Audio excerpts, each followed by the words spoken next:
ಮರದ ಬೇರಿಗೆ ಕಟ್ಟಾಕಿ ಗಂಡ ಹೆಂಡರಿಬ್ಬರು ಮರದ ಕೆಳಭಾಗದಲ್ಲಿ ಆ ಎಲೆಯನ್ನೇ ಹಾಸಿಗೆಯಾಗಿ ಮಾಡಿಕೊಂಡು ಪರಮಾತ್ಮ ಅರಮನೆಯೊಳಗೆ ನಾನು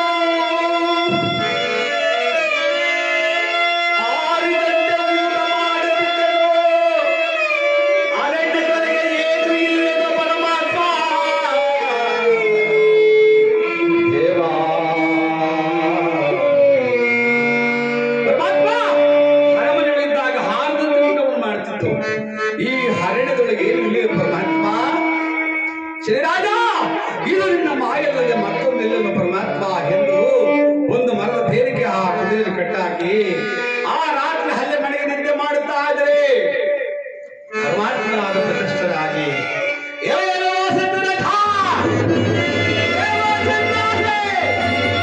ಮಣಲು ಮಣಲು ಈ ರಾತ್ರಿ ನಿಮಗೆ ಸುಖನಿದೆ, ನಾಳೆ ಕಾಣುವುದು ನಿಮಗೆ ಭಯಂಕರವಾದ ಹೇಳಿದರೆ ಪರಮಾತ್ಮನ ಚಟ್ಟನೆ ಕಣ್ಬಿಟ್ಟು ನೋಡ್ತಾ ಇದ್ರೆ ಪಕ್ಕದ ಕುದುರೆ ಕಾಣುತ್ತಾ ಇಲ್ಲ. ಸೂರ್ಯ ಉದಯ ಆಗ್ತಾ ಇದೆ. ಪರಮಾತ್ಮ ಇದೆಲ್ಲ ನಿನ್ನ ಮಾಗಿ ಹಲ್ಲೋ ಮೇವು ತಿಂದು ಹೋಗಿರುವುದು, ನೀರು ಕುಡಿದು ಹೋಗಿರುವ ಬಾ ಚಂದ್ರಾಸೆ ಹುಡ್ಕೋಣ ಎಂಬುದ ಹೇಳಿ ನವ ದಂಪತಿಗಳು ಸಹ ಆ ಹುಡುಕುತ್ತ ಹೋಗ್ತಾ ಇದ್ದಾರೆ. ಯಾವತ್ತಿಗೆ ಏನಿದೋ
ಈ ಗೋರಾಣ್ಯದಲ್ಲಿ ನಮ್ಮನ್ನು ಹೊತ್ತುಕೊಂಡು ಬಂದು ದುರ್ಗವು ಕಾಣುತ್ತಾ ಇಲ್ಲ ಪರಮಾತ್ಮ. ನವಮಾಸಗಳ ತುಂಬಿದ ಮಹಾತಾಯಿ ಚಂದ್ರಾಸ ದೇವಿಯಾಗಿ ನಡೆದು ಒಂದು ಮರದ ಮೇಲೆ ಹೆಣ್ಣು ಬಿದ್ದವಳಾಗಿವೆ. ಪತಿದೇವ ಚಂದ್ರಾಸೆ ಏನಮ್ಮ ಅಂದಾಗ, ಸ್ವಾಮಿ ಸ್ವಾಮಿ, ನಾವು ಮಾಡಿದ ಅಪರಾಧಕ್ಕಾಗಿ ನಮ್ಮ ವಂಶದ ಕುಡಿ ಏನು ಮಾಡಿದೆ? ಅದರಿಂದ ನಮ್ಮ ವಂಶದ ಕುಡಿಯಾಗಿ ನಾವು ಉಳಿಸಬೇಕಾಗಿದೆ ಸ್ವಾಮಿ.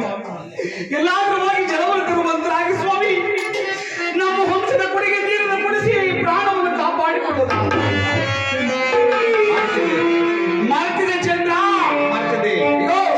ಈ ನನ್ನ ಮುದ್ರೆ ಉಳಿದ ಬೆಳಕಿನಿಂದ ಹೋಗಿ ಜಲವನ್ನು ತರುತ್ತೀನಿ ಅಂತ ಹೇಳಿ ಆ ದಾರಿಯನ್ನು ಹೋಗ್ತಾರೆ. ನೀನಾಡಿ ಮಾತ್ಮನ ಮಹಿಮೆಯ ನೀ ನೋಡಿ